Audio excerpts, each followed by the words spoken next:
naho cyane ni ibyakozwe n'intumwa 5 turasoma umurongo wa mbere na makuru ya Ananiya na Safina ndio Safira. Yego.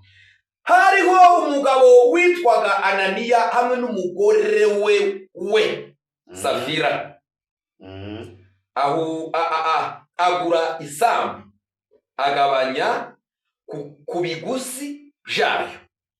Umugore nawe abizi. Maze azana igice agishira intumwa. Petero aramubwira ati, Ananiya, niki gitumye Satani yuzuza umutima wawe kubesha shiri mitume? Petro akamwambia Ananiya, mbona shetani ametawala moyo wako na husana shiri? Mbona shetani ametawala moyo wako? Uzi gutawala mu Swahili ni ukwigarurira.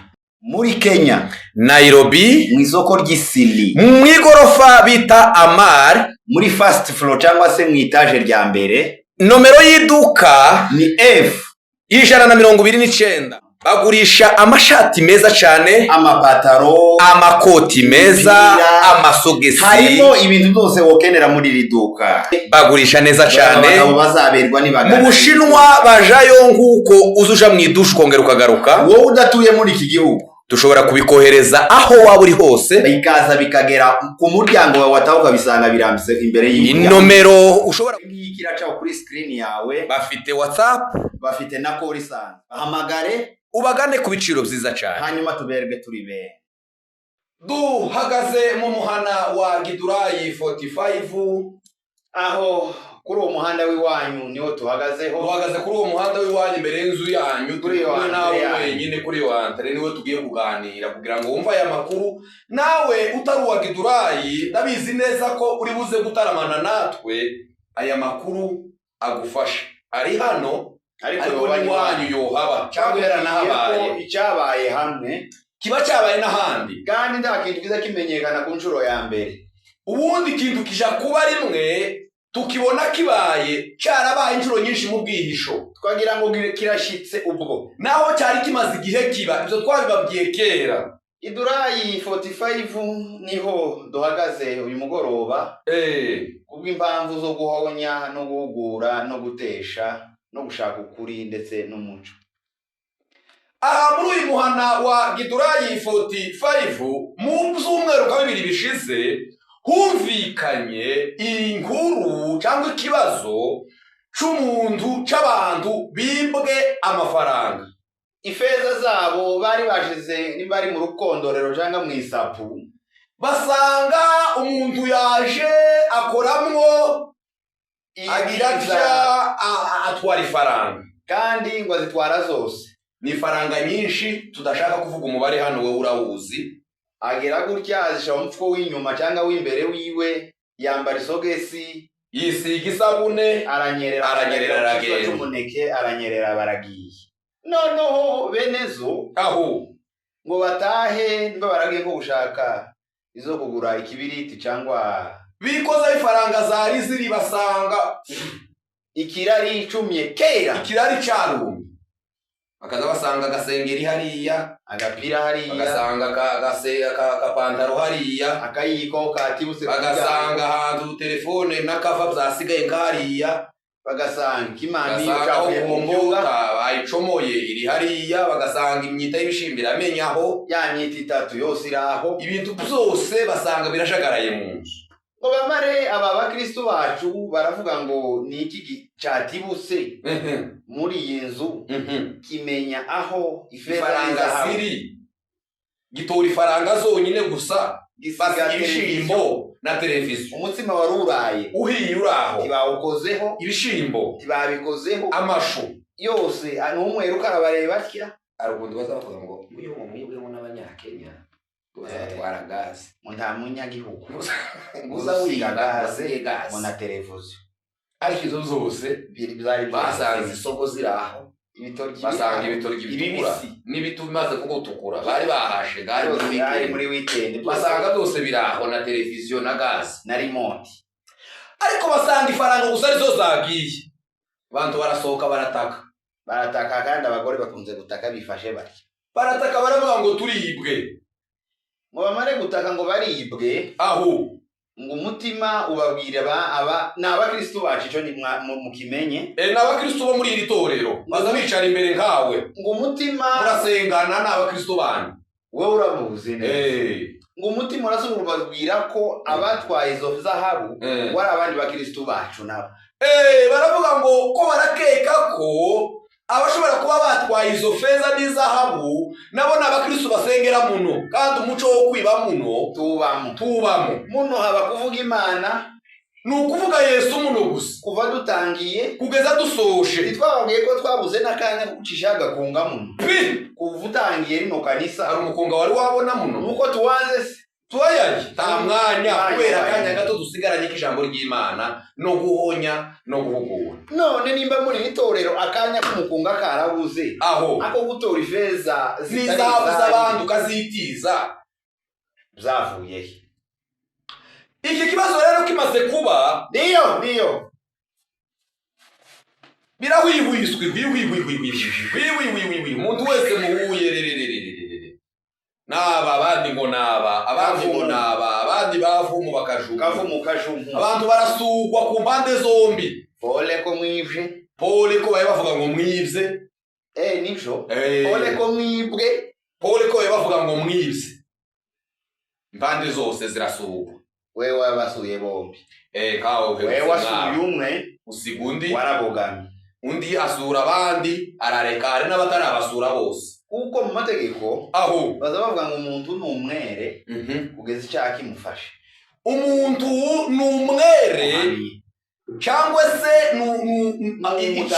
icyaha kimuhama aba umunyabyaha igihe icyaha cyamuhamye ariko mbere hose ariko igihe bakiye bavuga ngo biravugwa ko n'umwere biravugwa ko umuntu aba akiri umwere ariko kimuhama mu gihe hari ibimenyetso simusiga ndiyo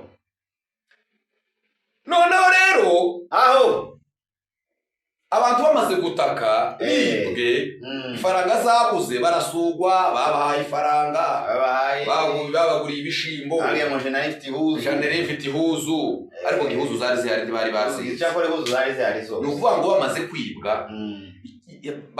babibye ifaranga zose ku buryo babahaye n'ifaranga zo kurya uwo munsi zo kugura omena y'uwo munsi n'isoko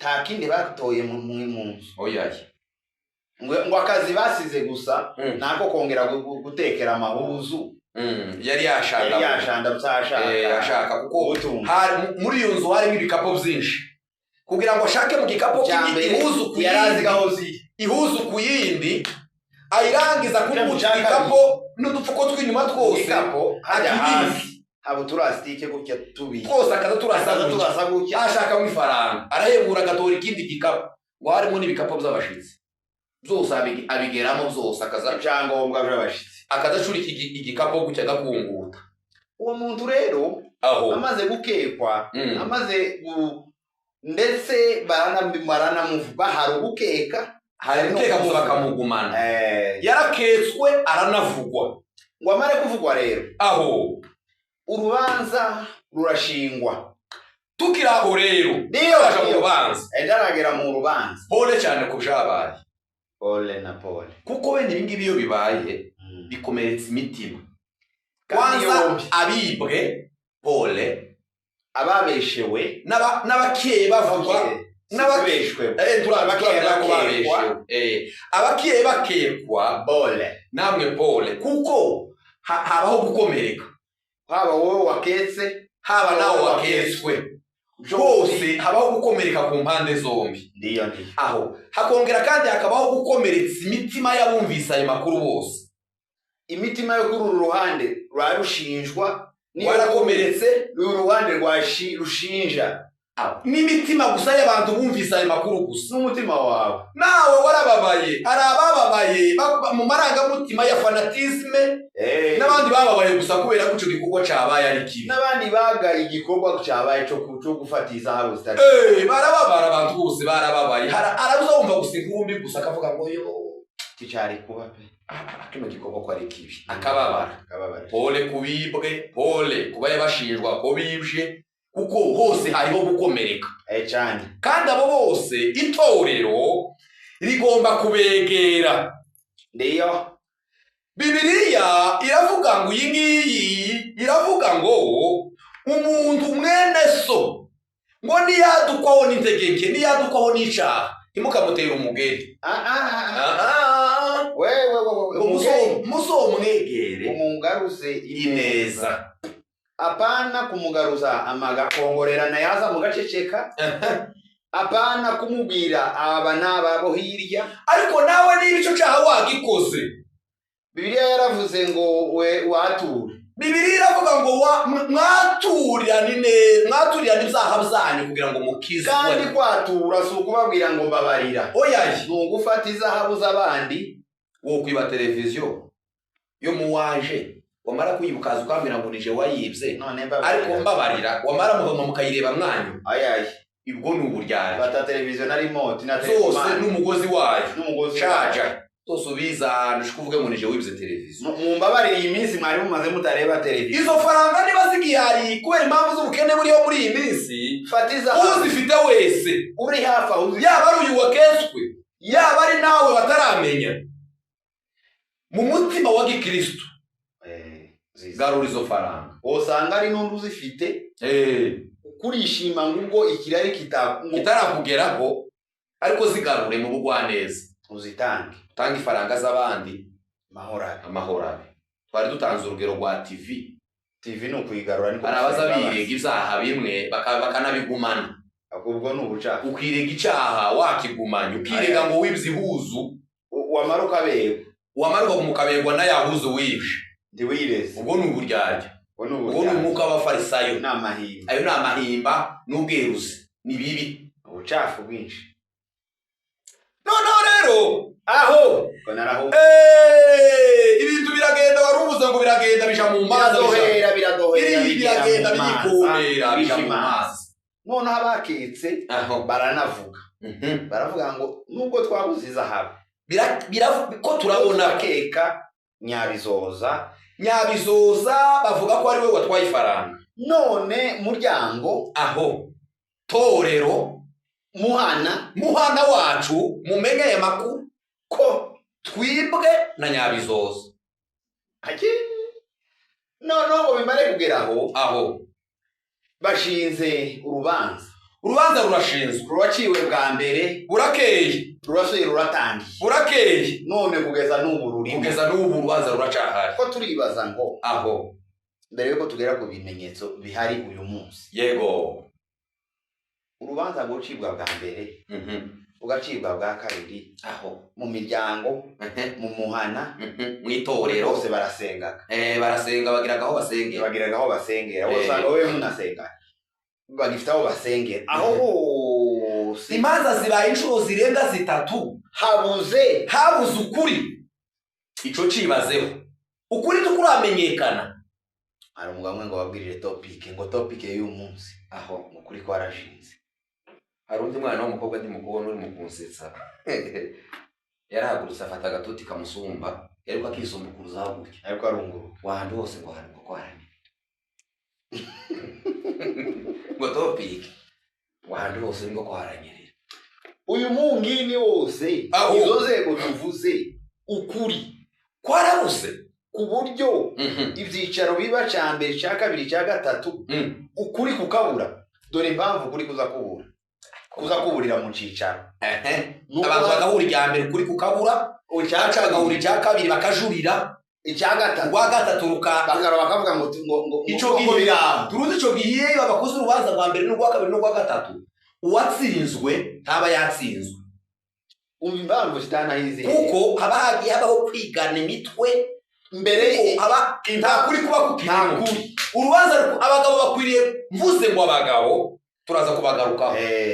Abagabo iyo bahuriye mu cicaro umunsi wa mbere gusa iyo muri ico cicaro kirimo abagabo b'abanyakuri urubanza nziza rusubirwamo. Urubanza rusubirwamo mu gihe hicaye abantu buzuye amarangamutima na fanatism. Doraho ipfundo ryabyo ndiyo no mbere y'icicaro hazahaba inama. Nico kibazo. Nubona ukoze inama mbere y'inama. Tombe.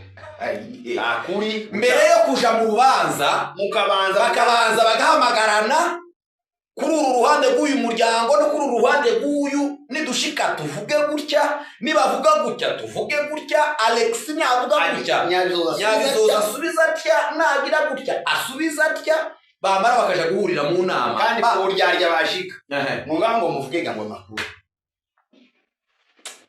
ukuri. Iyo mu gihugu cy'Ubusi hari umuntu witwa Yobu, yari umukiranutsi utunganye kandi yubahaga Imana, akirinda ibibi byose, yahawe umugisha n'Imana.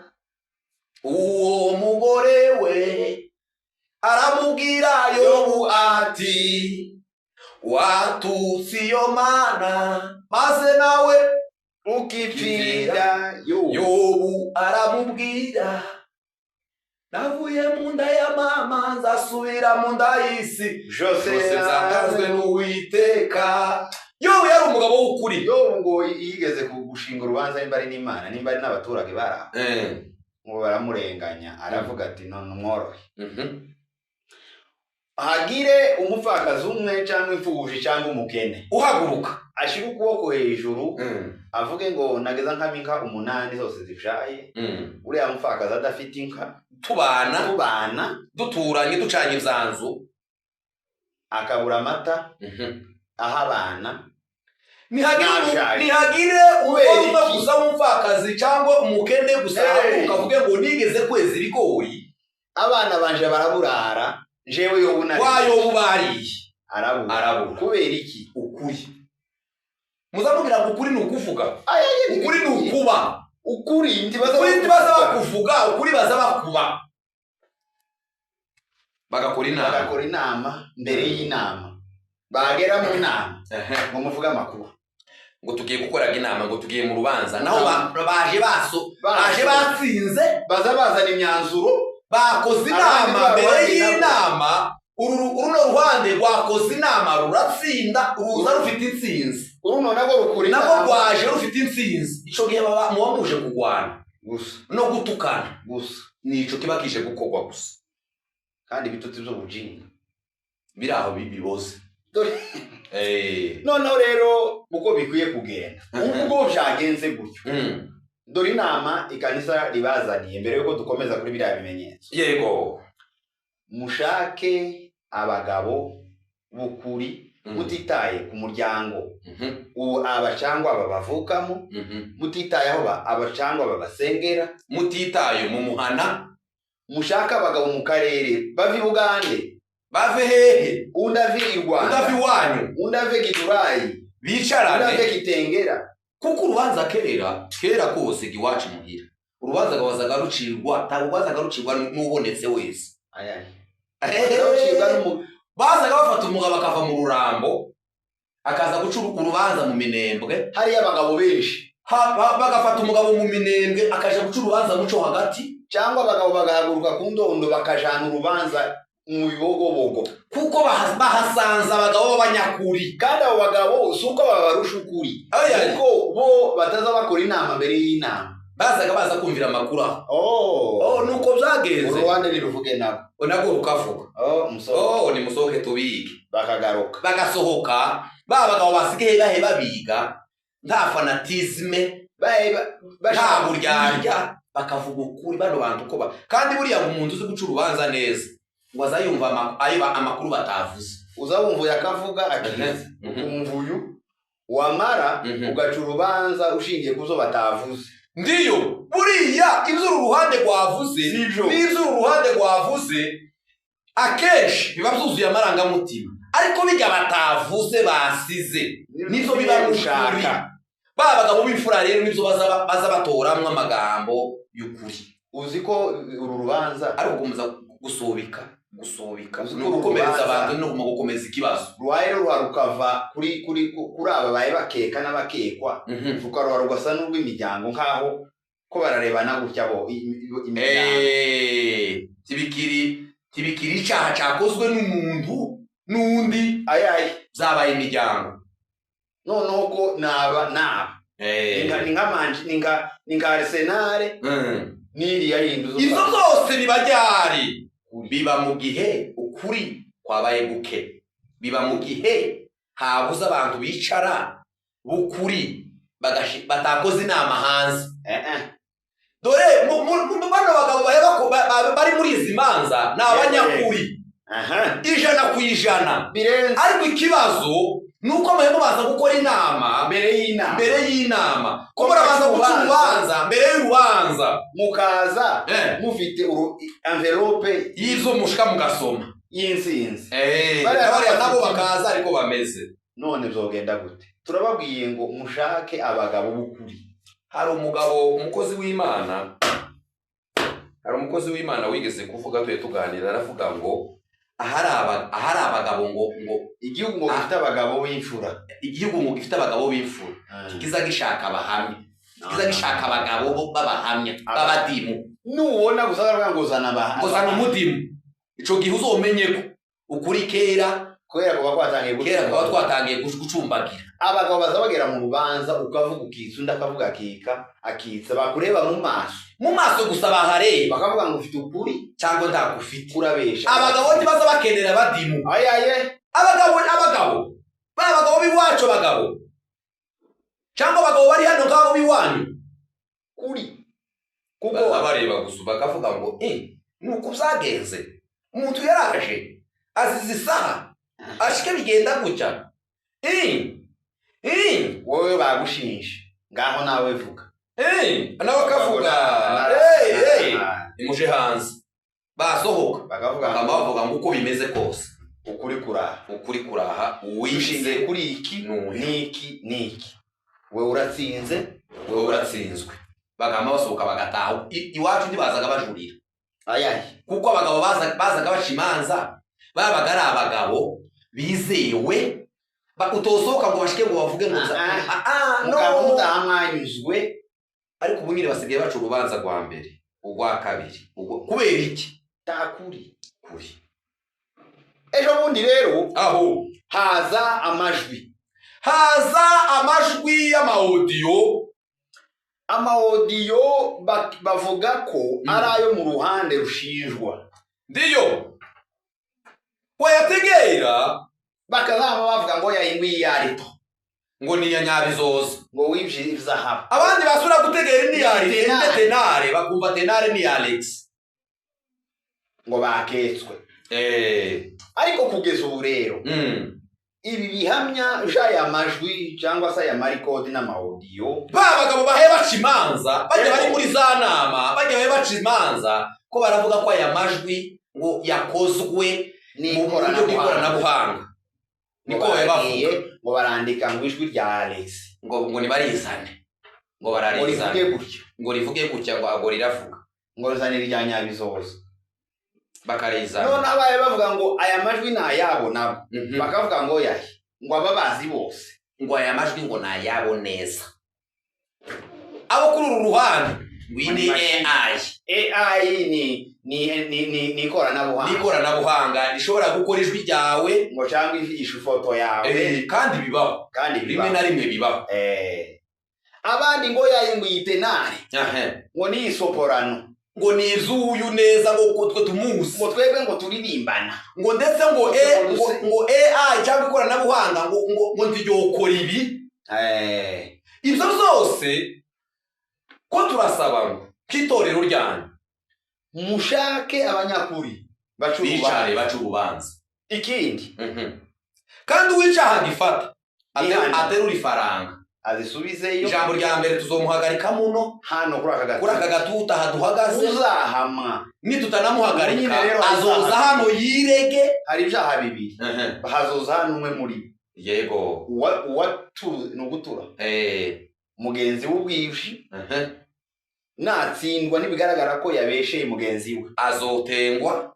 cyangwa se abimbabazi hano aho uyu bavuze ko ari we wibye nibigaragara ko yari yazishize mu isogesi bakamwamburikira bakazisangamo azohagarara hano nawe asaba imbabazi cyangwa atengwe hano muzabivye mitorero ryanyu noneho rero yego ibi ngibi iyo byabaye gutya twavuze ko abakenewe abagabo abanyakuri baca urubanza batabera kuko uruhande rumwe gakwihagazeho ngo siko ngwani ngo nitwe turi mukuru yewe aya maudio sa yanyu ngo ni AI ngo ni AI abandi bayumva ngo nibo aho ico gihe rero abagabo b'abanyakuri baje n'ubundi muri systeme bakamenya ukuri aho ibintu bigasobanuka kuko ibindi biyo byakunye gukururana bibyara ibindi bikomeza gukomeretsa abantu.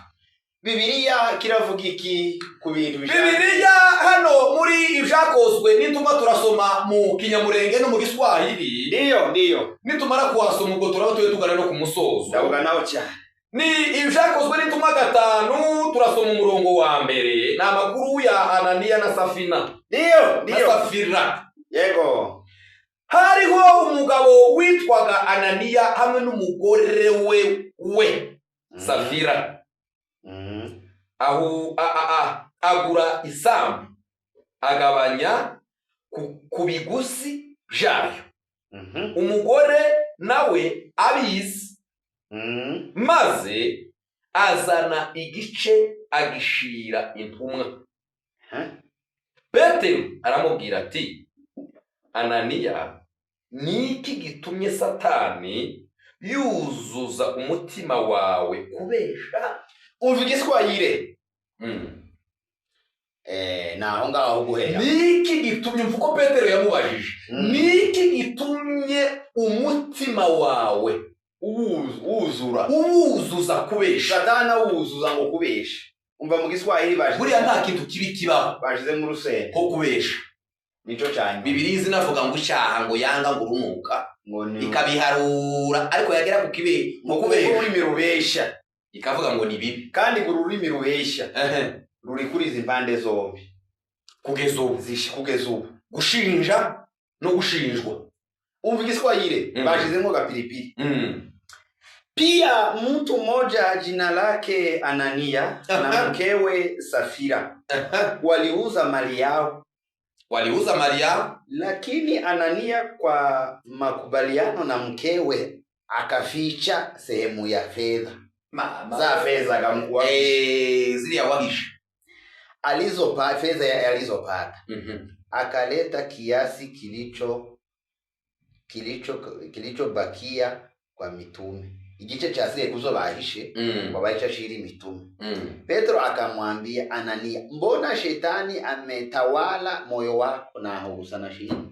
Mbona shetani ametawala moyo wako? Uzi gutawala mu Kiswahili nukwigarurira nukwiganza nukwigatagatura nukwisanzura arambiriza umutima wawe sasi yewe kwisanzura nukuramza mukanya gwasukagira gushya ukaza wisegura gutya Satani akakwiseguramo. Abagore bazaga bavuga ngo ari kubangamo ngo Satani akakubamo. Satani akakubwira gutya bw'amaguru akaza yiciramo inzara mu mutima wawe. Satani akugwicira agafata ugwemba akaza yica inzara yicaye mu mutima. Satani akikuruguturira mu gutwi kwawe arya ikinyoma ngo nugutungo ikinyoma ariko Satani kwiborosereza mu mutima wawe kandi agacira mutima wawe harimo korogate kandi kiriyogosha arimo kinyozi. Niba hari ikintu cyambabaje ni iki kintu naje siningipumbuye.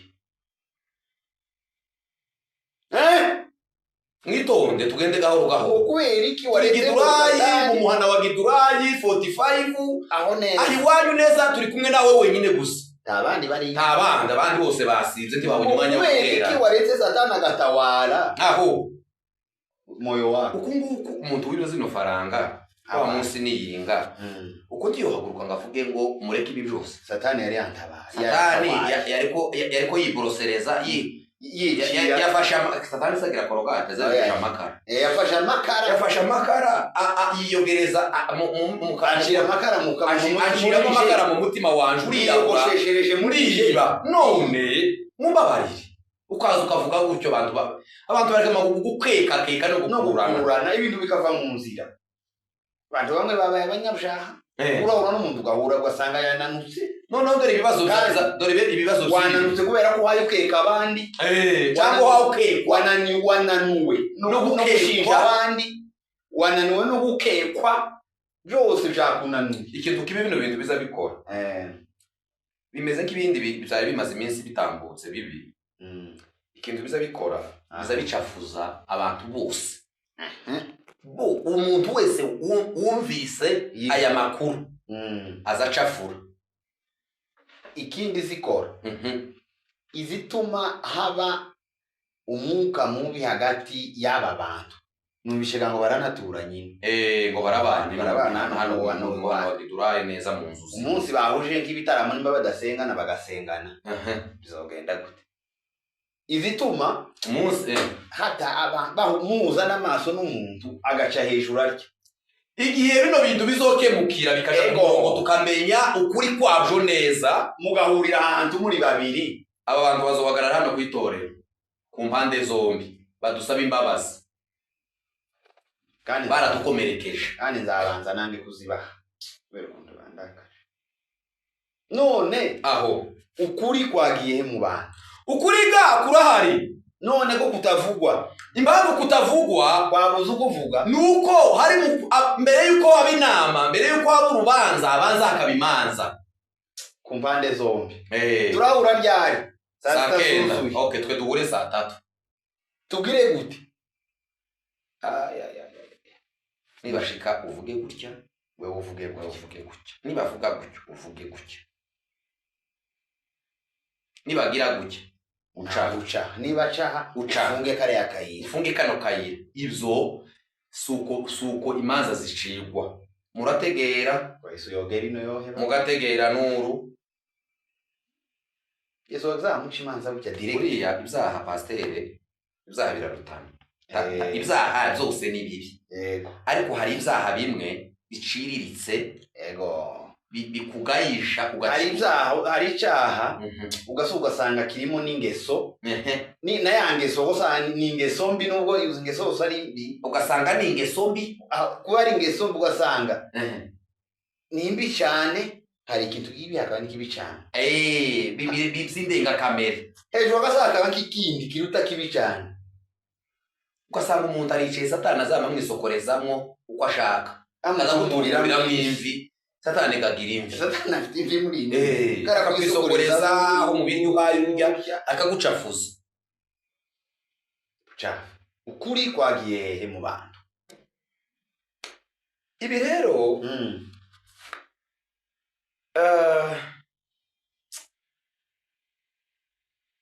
kwanza gukomeza kubaheza pole mwembi. Wewe wayorega nawe wayorega kuko kugeza ubu iyo uru ruhande rurahagaze 100% ngo sitwe, abandi barahagaze 100% ngo nimwe. None ninde? Uru rufite ama audio, uru rufite technology, uru rufite ibi, aba bafite ibi. Ibyo byose biza baza baca umugani aho ngo ababurana ari babiri. Ngo ntiyazabura umwe ngo wigizankana. Umwe muri bo ngabahaye yigizankana. Kuko umwe muri bo abahari. None abantu babirasa baburana akabura kwitwa se. Noza ngatori. Zano bavuga iwacu iri haruguru ngo hari abagabo ngo babiri ngo baburanye ngo watsinda undi. Asinwa mushi ngo wagezo bakorera. None hano garabuze utsindwa. Aho none biragenda gute? Ninde ukuri ni Yesu wagizamushikanta Yesu yazagashikaga hasi turi mubona n'abapasteri ko bagirana ibibazo aho kubishakira ibibazo ibisubizo muri Bibiliya, bakabumba Bibiliya bakazabishakira handi nyuma hanze mu Bibiliya yera bakagwana. Kandi aho ibibazo bagize ni ibibazo biri biblike byikanise zitorero bari gushakira byabaye muri Bibiliya aho munsi gutya bakabona igiki birikemura, ariko munsi ndibaza bahasoma nimanzaga muri Bibiliya uko zazaga zicibwa singaba ba Salomoni. Aho none Salomoni aho tuzumva ko bamubwiriza abantu bagasaza imigeni.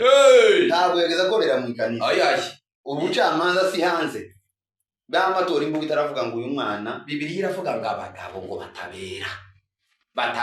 Iyo bavuga ngo kutabera umugabo ubera ndawe ubera mu kwaza akamatangira gutukana akabanza ngo ngure ndi mwana ariko yagera mu ikanisa akagira ati akazamugira cyo zaruga nyinshi ayo maboko Imana ndizibi yamanura dore abantu bazagera mu rubanza ngo ni ngo ise ngo mwene wacu ngo ruhande rwa bene wacu ngo nuru ngo ni nkakujya ko mu bukwe azavuga ngo batwicaze ngo ni hego barunaka ngo bicaye uruhande rw'umuhungu ni ngo na ngo umukobwa ngo na ngo ruhande no mu rubanza niko bisigaye bigeye ruhande rwacu twe twadushinjwa nuru wa ushinjwa ni umuki n'uyu mwene wacu kaja takuri taja mukuri aja ruhande wabo rwacene wabo takuri kuhari tugana rero ku musozo ubwizi ni bubi ni ingeso izifata n'abana igafata n'abuzukuruza kwinjira mu rugo gundi muntu ugatora imboga zitetse ni safure y'ibishimbi yayitogota ukayirukankana ukaja kwishiramo umunyi wawe ni ingeso ugafata udusongo n'udushimbuka zudusimbiza gutya n'utwa utatetse utatoye ukafata imboga wibye ukazigaburira abana bawe ugafata ifaranga wibye ukaziguramo amahuzu ukaziguramo ibintu byose wibye ni umuvumo ibaze ko ufata ifaranga ukaziguriramo abana bawe ibishimbo byo kurya ifaranga sinyibano nubwo batozi y'ibishimbo icyo gusa gikorwa kuba wibye ifezo wenda ufite n'abana ni ibintu biba mu maraso ni ibintu biba mu idama ni agatima kaba mu idama ejo y'ubundi uzogira ucyujare numara kushara usange ufite inkumi yawe yawe usange nayo igira agatima ko kujashaka kwiga imboga z'abana akakina mama akanyabizoza nibabaza ngo uriya mwana n'uwande uno wa Nyabizoza singibi se tuba tubabwira Nyabizoza wuki kujya wigeze kwiba ibingibi biba bibijyari twigeze no kubabwira ubushize buriya umubyeyi akwiriye kuba abana bakamureberaho ntabwo wakwiba ngo abana bawe bazabe abayumbe nabo baziba kandi kwibaga nubwo ngo se ngo ko batozibona ayiwewe abana uzuza uyuzitoye na amaraso yazitoye kandi amaraso yawe niyo y'abana bawe abana babe bazibona naho wazibitse babaye bahabona kuko zibitsega ku mutima kandi umutima wawe n'uw'abana bawe murabusangiye ushobora kuduhisha amafaranga wibye ukaduhisha isoko wibye n'ibigori ariko ndi aho wabyibye ntituhabone naho wabibitse ntituhabone kurya wowe ubuhazi niko n'abana bawe wabyaye baba bazi naho zibitse iyo sumu ya fira ni bibiri baba baye babibona gutyo twirinde umwuka wo kwiba no gushinja abandi umukristo tiyo kwiba umukristo ntashobora kwiba ariko bigenda gute bihera hehe kuvuga ngo umukristo bamushinja ubwibye biba byagenze gute wenda bo gushinja ko umukristo ko kuvuga ngo wari wagiye mu cyumba c'amahombi usiga ukinguye ikanisa utashe wibagiwe abajura barintebe bakaza umvye no boza bagukekera ukavuga ngo naraye mu cyumba nibagirwa gukinga bibye ariko kuvuga ngo zuko ko ndakurara amahombi none rero nasize ndakinze bariba ariko kuvuga ngo nibakubita gucya inkoni hasi bama bagukeka ubwibye kandi utazumwitabi kandi utazuforoda umwamba kugenderere aho kandi akwiteho Imana ibagirire neza ibiteho ibi bintu biracari mu manza igihe bizasobanukira nihabibona hangaha naha kwitorero ryanyu niho muzamenyera ukuri nyakuri kutari ukwaye kuvuga kandi ngo nimumenye ukuri ngo kuzaba batura Imana ibagirire neza cyane.